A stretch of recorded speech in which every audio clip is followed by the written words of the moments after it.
Anda masih bersama kami, pemirsa. Menjelang pergantian tahun, penyeberangan di Sanur menuju Nusa Penida dan Nusa Lembongan dipadati wisatawan domestik maupun wisatawan mancanegara.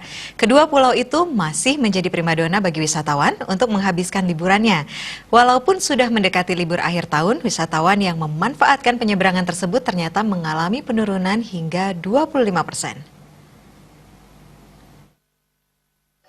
Kunjungan wisatawan di sejumlah kawasan penyeberangan seperti dermaga Sanur menuju kawasan Nusa Penida dan Nusa Lembongan mengalami penurunan sampai 25%. Penyebab penurunan bukan karena faktor cuaca yang akhir-akhir ini sering hujan. Dari informasi yang diterima tim liputan Bali TV, penurunan aktivitas penyeberangan pada akhir bulan Desember 2018 ini bahkan mencapai 25% jika dibandingkan tahun lalu dan hari-hari biasanya. Tak hanya di Sanur, penyeberangan di Benoa juga mengalami penurunan. Penyebabnya bukan karena faktor cuaca, meski memang sepekan terakhir hujan sempat turun.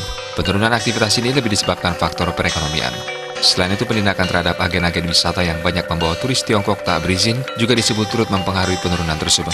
Berdasarkan pantauan dan koordinasi pihaknya dengan BMKG, tidak ada masalah dengan perubahan cuaca yang berpotensi mengancam aktivitas penyeberangan.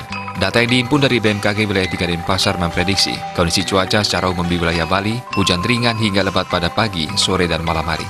Tinggi gelombang laut di sejumlah perairan utara dan selatan Bali diprediksi mencapai 2,5 meter dengan kecepatan angin mencapai 4 hingga 34 knots per jam. Secara umum kondisi masih tergolong aman.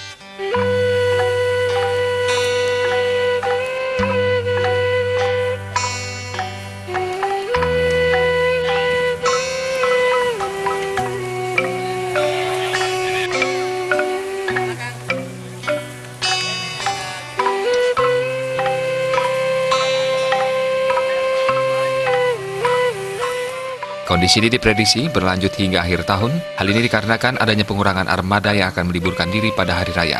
Total armada yang terdaftar di KSOP wilayah Sanur berkisar 43 armada. Meski demikian, tidak semua armada dioperasikan karena digunakan sebagai cadangan jika sewaktu ada armada lain bermasalah. Darta Bali TV.